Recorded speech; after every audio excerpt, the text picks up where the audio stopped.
Wow, when I return to practical topics like this, it makes me feel like my channel is all over the place.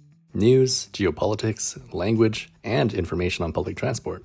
But as advertised, it all has to do with Lithuania. I might be biased, but I think all of these things have value in their own way. My very first video on this YouTube channel was covering the Vilnius public transportation system. I've learned a lot in the past 2 or so years since I made that video, and, well, quite a few things have changed with the bus system too. So, for all of you residents and tourists who need to figure out how to take Vilnius public transportation, here's a comprehensive guide to get you started.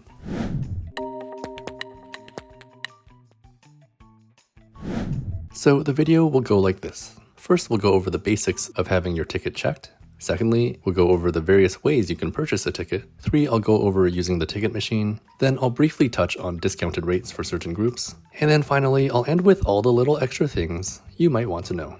So why would I even choose to discuss how tickets are checked first? It's because using Vilnius public buses are by the honor system. This means in most cases, you can hop on and off without being checked, because it's assumed that you have an activated ticket with you. Go to any bus stop, step on, ride, hop off, and practically speaking, it's just like that. Now, there are fare inspectors, referred to as control, that perform random inspections. Get caught, and you'll be hauled off the bus and be issued a fine.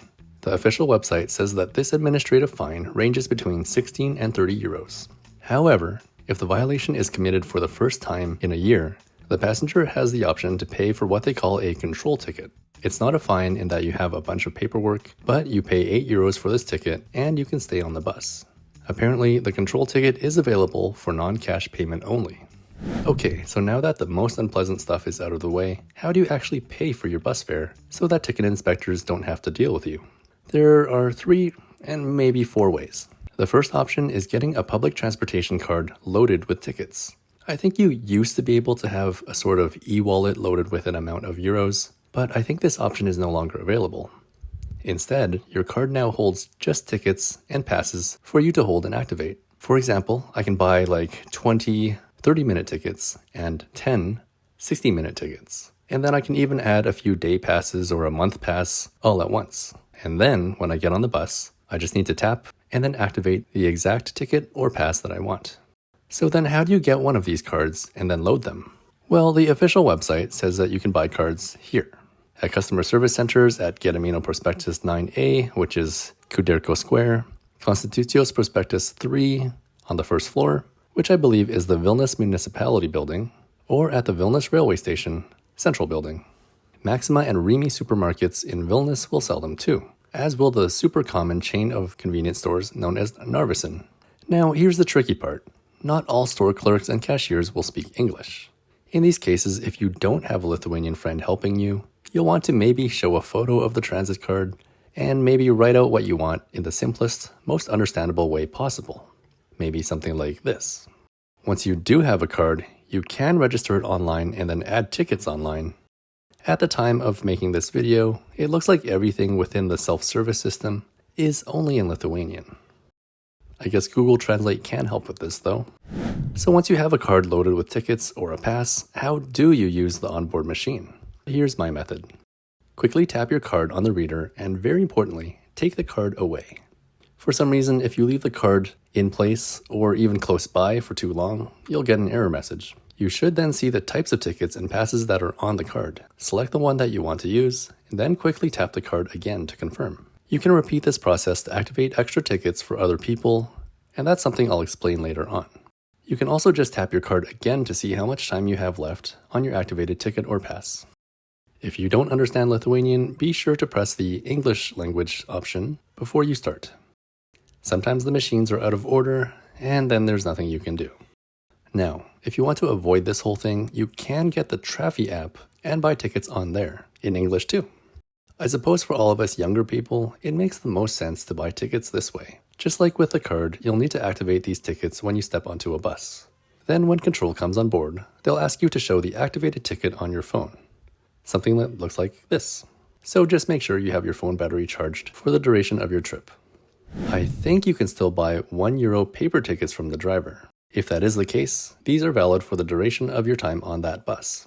You'll have to activate the ticket with those black and orange machines by holding the QR code on the ticket up to the camera at the top. I think I heard somewhere that this method is getting phased out, but I'm not completely sure. And then a relatively new thing for the Vilnius system is the ability to activate multiple tickets at once. So if I'm traveling as a couple or with a group of friends, and I happen to have multiple tickets on my card or phone or Trafi app, I can activate a few to cover my travel companions too. It's really handy, and I commend Vilnius Public Transport for adding this feature. To activate a second ticket on your card, hold your card up to the machine again, select the option to activate a second ticket, and then go through the motions of activating a ticket. I made this Instagram reel to demonstrate it, and I'll play it in really slow motion just so you can see how I'm doing it. So then I should also note that sometime in the near future there is supposed to be the option to pay using your contactless bank card or phone, such as if it has Apple Pay or Google Pay or whatever. The official site said that this would be active in 2024, but apparently it still hasn't happened yet. I even went to check it out for you. I guess once this ability is actually introduced, you'll be charged for a full price 60-minute ticket, which costs a little less than €1, 90 cents to be precise. It should be the most convenient option, but it's not ideal if you're making a short 30-minute trip around the city or traveling more frequently. Once it's finally here, it will be nice for tourists, and I've experienced this kind of thing for myself in cities like Vancouver and London, and it's just so convenient when you don't want to get a travel card or download the app just for a few days. But again, at the time of making this video, I don't think it's available. So in this video, I'm not going to cover discounts in much detail, but it's worth mentioning that there are discounts for students, seniors, the disabled, and many more categories. Each category is either a 50% discount or an 80% discount. If you're getting discounted tickets on your travel card, I suppose you'll need to tell the card vendor about this in order for them to charge you the right amount and load the right types of tickets.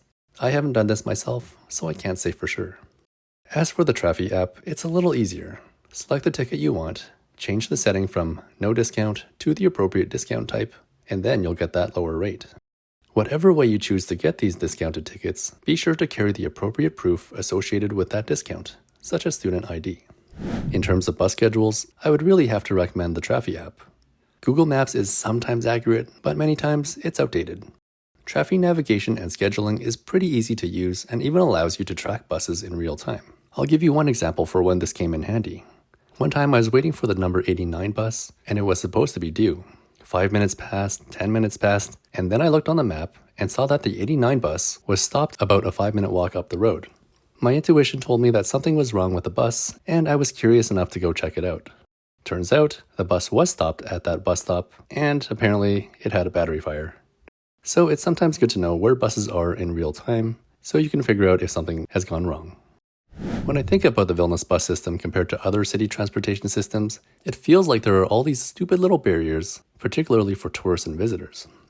There's no self-service machines, which typically have multilingual functionality, and buying a card at the customer service center or store presents the risk of the store clerk not speaking your language. The online self-service function, as far as I know, is only in Lithuanian, which isn't a problem for me, but it's definitely a barrier for visitors. And then using the card machine can be tricky and not intuitive. And this can be frustrating if you're on a busy bus with others who need to use the machine too. I imagine the hassle is enough to convince someone just to hop on the bus and ride, and then pay the €8 control ticket if and when inspectors board. Not that I'm recommending that, but I'm just saying I can see some points of frustration for foreign visitors. And finally, there are a few other little things for you to know before you step onto a Vilnius public bus. Number 1, the driver stops at every single stop, whether someone is there or not, whether someone pushed the button and requested the stop or not. I like this feature, even if it's not the most efficient. Sometimes you're running for that bus and just need a few extra seconds to catch up. In those cases, it's great to know that the bus will stop anyways. Or maybe you're not fully sure where your stop is, and you need to get a better look outside before you step off. Again, in that kind of case, it's super helpful for the bus to stop anyways. My second point kind of relates to the first point. On many buses, the stop is announced over the speakers and it's displayed on the screen. But on many buses, the speaker is crap or inaudible, or the background noise is just too much. And maybe there's no screen, or the screen is there but isn't working. And this would definitely make it hard for newcomers to know if they're getting off at the right place. Next, the front door is a weird thing here. I don't exactly know what things were like before COVID, but I think the non-use of the front door was a COVID-era precaution to reduce virus transmission for the driver. The thing is, pandemic or not, drivers are always protected by another layer of glass these days. But I think all of us just got used to not using the front door, not getting on through the front and not getting off through the front. And so I think it's one less button for the drivers to push, and they've gotten used to keeping the door closed. Some of the more switched-on drivers will know that loading and offloading passengers is faster during busy times if people can use that front door. So sometimes it is used, just don't always count on it. Finally, according to the website, you have a 10-minute grace period for each ticket. So I guess your 30-minute ticket is kind of good for 40 minutes, and then your 60-minute ticket is good for 70. I've never actually had to test this out, so I really do hope Control honors what the official website says. Oh, and then I should add that trolleybus and non-trolleybus buses can have the same number. So there's like the 10 trolleybus and then there's the 10 non-trolleybus. So you'll just have to be aware of this so that you don't get on the wrong bus. But yeah, I think those are the big basic points of using public transportation in Vilnius. Again, it's maybe a little complicated, but hopefully videos like these help you to figure things out and get what you need. If you have questions or have additional information to share, do leave it down in the comments so that other people can read.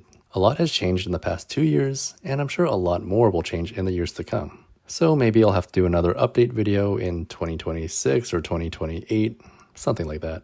But for the Lithuanian word of the day, let's go with the phrase Vilnius viešasis transportas, which means Vilnius public transport.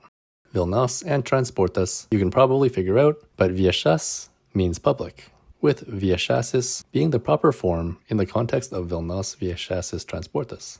Alright, that's it for me. Thanks so much for watching. I hope this was helpful, and I'll see you next time.